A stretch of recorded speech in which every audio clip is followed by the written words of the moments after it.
আসসালামু আলাইকুম। কেমন আছেন সবাই? তো আজকে আবার আমার যে মাছের ট্যাঙ্কগুলা, এই গরমের মধ্যে ট্যাঙ্কগুলার মাছের কি অবস্থা এবং ক্রেফিশগুলার বর্তমানে কি অবস্থা সেটা আপনাদের সাথে শেয়ার করব। তো এইখানে টোটাল সিমেন্টের ট্যাঙ্ক আছে ৫টা। ৫টাতে আমি ৫ রকমের স্নেইল এবং ৫ রকমের শ্রিম্প রাখা এবং ২টাতে গাপ্পি রাখা, মলি রাখা। অন্যগুলো আপাতত খালি। তো এইখানে যা দেখতে পাচ্ছেন সেগুলো হচ্ছে ব্ল্যাক শ্রিম্প এবং রেড নিরেট স্নেইল এবং এইখানে অল্প কিছু হর্নট প্ল্যান্টস দেওয়া আছে এবং প্রত্যেকটার মধ্যে স্পঞ্জ ফিল্টার দিয়ে রাখা এবং একটা করে কাঠবাদাম পাতা দিয়ে রাখা হয়েছে শ্রিম্পের জন্যে। তো এটা হচ্ছে ২ নাম্বার ট্যাঙ্ক। এইখানে গোল্ডেন লাইন ইয়েলো যে শ্রিম্পটা সেটা রাখা এবং এটার পাশাপাশি হর্ন স্নেল যেটা, ওই হর্ন স্নেলটা রাখা। তো আমি এইখানেও আগের মতো কাঠবাদাম পাতা এবং হর্নট দিয়ে রাখা। তো এইখানে আমি পাঁচ ট্যাঙ্কে ৫ রকম স্নেল দিয়ে রাখছি, যার কারণে দেখার জন্যে যে কোনোটা সফলভাবে ব্রিড করতে পারি কিনা, এই জন্যে ৫টাতে ৫ রকম স্নেল দেয়া। ৫টাতে আসলে ৫ রকম না, ৫টাতে ৬ রকমের স্নেল দেয়া, একটাতে ২ প্রজাতির স্নেল রাখা। তো এটা ৩ নাম্বার ট্যাঙ্ক। ৩ নাম্বার ট্যাঙ্কে উপরে পর্যাপ্ত পরিমাণে ফ্রগবিট ফ্লোটিং প্ল্যান্টস এটা দেয়া এবং নিচে হচ্ছে নিচে হচ্ছে red shrimp, fire red shrimp এবং এখানে অল্প কিছু 24 carat gold mantle balloon molly এবং calico marble mantle balloon molly, ওইগুলার কিছু বাচ্চা আছে ৮-১০টার মতো। অন্যগুলাও লোডেড, হয়তো বাচ্চাগুলা এই ট্যাঙ্কে শিফট করবো, এই কারণে আগে থেকে যে বাচ্চাগুলা পেয়েছি এগুলা এই ট্যাঙ্কে দিয়ে দেওয়া হয়েছে। তো ৪ নম্বর ট্যাঙ্কে আমার 24K গোল্ড এবং এলবিনো কই গাপ্পি রাখা এবং এইখানেও স্নেল রাখা। এখানে র্যামসন এবং মিলিটারি হেলমেট, এই ২টা স্নেল রাখা এবং এটাতে হচ্ছে ব্লু শ্রিম্প রাখা, কিছু গাপ্পি গ্রাস এবং কিছু হর্নট রাখা। এখানে যে ফলের ঝুড়িটা দেখতে পাচ্ছেন, এইটাও বাচ্চাগুলা যাতে মাছ খেয়ে ফেলতে না পারে সেই জন্যে দিয়ে দেওয়া হয়েছে, যেহেতু গাপ্পি মৌলি ২টাই বাচ্চা খেয়ে ফেলে। এই ঝুড়িটা দিয়ে দেওয়ার ফলে দেখা যায় বাচ্চাগুলা যখন ওরা পেট থেকে রিলিজ করে, তারপর বাচ্চাগুলা অ্যাক্টিভ যে বাচ্চাগুলা এগুলা এইখানে এসে লুকিয়ে থাকতে পারে, যার কারণে অনেক বাচ্চা খেতে পারে না। তো এইখানে যে ইয়েলো কালার মলিগুলা দেখতে পাচ্ছেন এগুলা হচ্ছে 24K মন্টেল বেলুন মলি। বেশ কিছু মলি এখানে লোডেড এবং যে গাপ্পিটা দেখতে পাচ্ছেন সেটা হচ্ছে এলবিনো কুই গাপ্পি। এখানে ২টা ফিমেল একটা মেল আছে। তো ফিমেলগুলা মাশাআল্লাহ লোডেড, আশা করি খুব তাড়াতাড়ি বাচ্চা পেয়ে যাব এবং মলিগুলাও লোডেড মোটামুটি, হয়তো সপ্তাহখানেকের মধ্যে বাচ্চা পেয়ে যাওয়ার সম্ভাবনা আছে। তো এইখানে হচ্ছে এই 4টা ট্যাঙ্ক। তারপর আমরা ৫ নম্বর ট্যাঙ্কে চলে যাব। এই ৫ নম্বর ট্যাঙ্কে হচ্ছে কেলিকো মার্বেল মন্টেল বেলুন মলিগুলা। এইখানেও অরেঞ্জ শ্রিম্প রাখা এবং অ্যাসাসিন স্নেল রাখা। এই ট্যাঙ্কটাতে দেখবো ওরা কিরকম ব্রিড করে এবং কিছু প্ল্যান্টস হিসেবে হর্নট এবং গাপ্পি গ্রাস ব্যবহার করতেছি। এখান থেকেও এই মলিগুলা থেকেও বেশ কিছু বাচ্চা এখন পর্যন্ত পেয়েছি। আশা করি সামনে আরো কিছু বাচ্চা পাবো, কারণ কয়েকটা ফিমেল মলি এইখানেও লোডেড আছে। তো ওদের খাবার হিসেবে আমি নর্মালি দেখা যায় পিলেট খাবার বা লাইভ ফুড ইউজ করি। গাপ্পি মলি চাষের ক্ষেত্রে আপনারা একটা বিষয় খেয়াল রাখবেন, যাতে পানিতে অ্যামোনিয়া না থাকে বা অতিরিক্ত ময়লা না থাকে।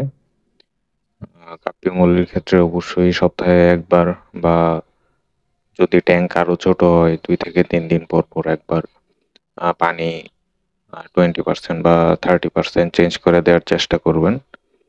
এবং ট্যাঙ্কের সাইজ যদি অনেক বড় হয়, যেমন 4 ফিট বা 5 ফিট, সেক্ষেত্রে 10 থেকে 15 দিনে একবার পানিটা চেঞ্জ করে দিবেন।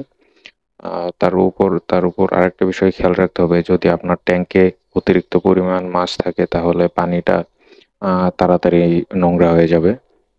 সেক্ষেত্রে দ্রুত পানিটা চেঞ্জ করে দেওয়ার চেষ্টা করবেন এবং ট্যাঙ্কের ট্যাঙ্কের অনুযায়ী যদি মাছের সংখ্যা কম থাকে সেক্ষেত্রে পানিটা একটু আস্তে আস্তে নষ্ট হবে।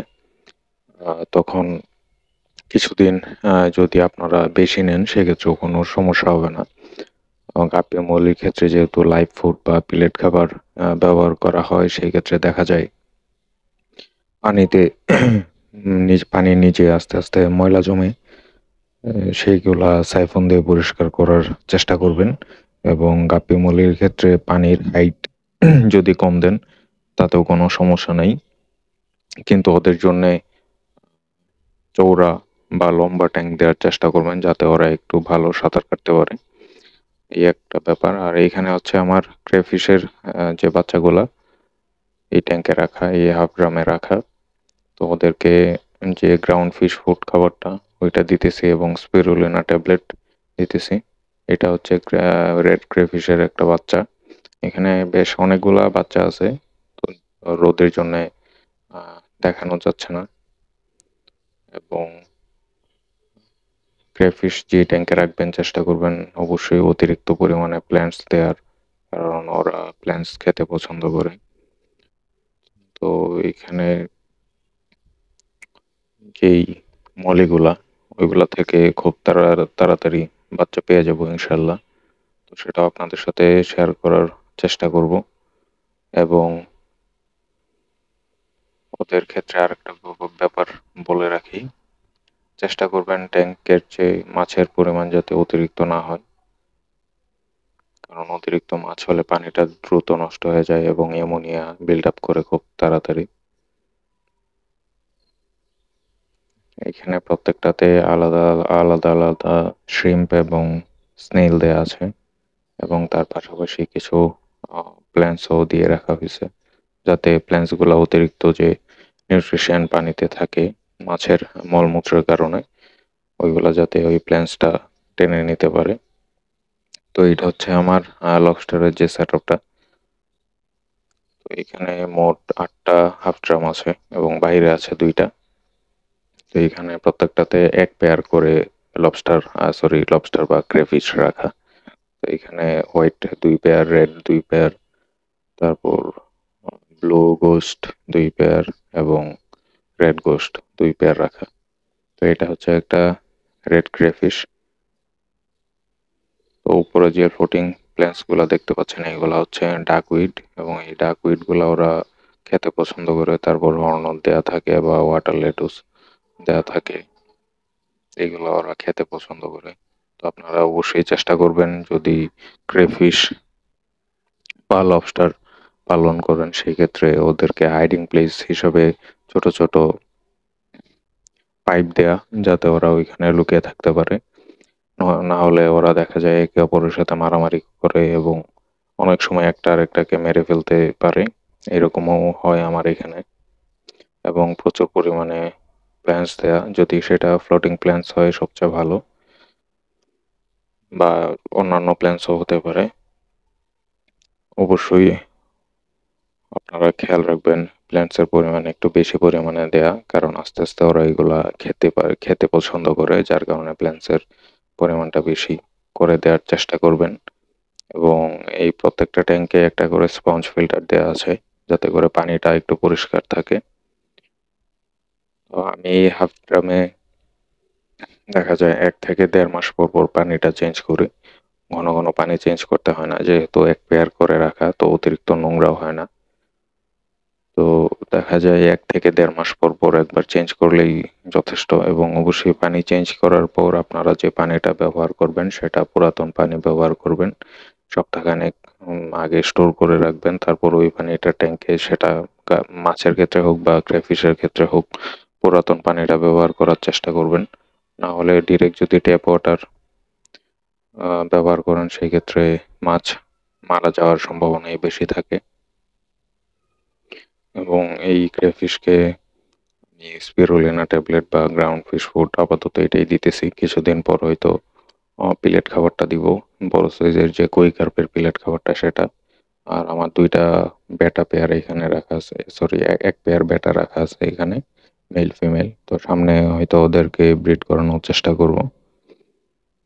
এবং ককাটেলের যে সেট আপ, ওইগুলা অতিরিক্ত গরমের কারণে সবগুলা ডিম, বেশিরভাগ ডিমই নষ্ট হয়ে গেছে, কারণ বর্তমানে প্রচুর পরিমাণে গরম। তো চিন্তা করতেছি একটু ওয়েদারটা একটু ঠান্ডা হলে তারপর আবার ব্রিডে দিব। তো এই ছিল আজকের ভিডিও। সবাই ভালো থাকবেন, সুস্থ থাকবেন। আসসালামু আলাইকুম।